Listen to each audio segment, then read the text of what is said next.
Welcome to the Slop Temple. We pray this video helps. You start by generating the cookie that grants access. Open the browser DevTools or your intercepting proxy and enable recording. Then log into the site with valid credentials so the server issues an authentication cookie.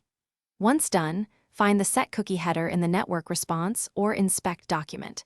Cookie in the console to identify the session name and value.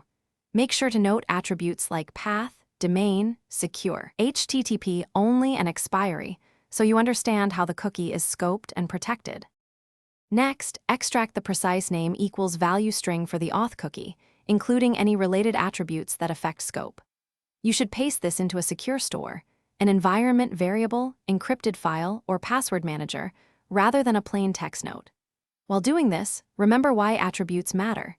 HTTP only prevents JavaScript access, secure requires HTTPS, and domain/path restrict where the cookie will be sent. By storing the token securely, you reduce the risk of accidental leakage or misuse during testing. Finally, inject the cookie into your target context. Add it to the browser via DevTools application, right arrow cookies, or configure your HTTP client with the cookie header name equals value. Then request a protected page or API endpoint to verify you are authenticated.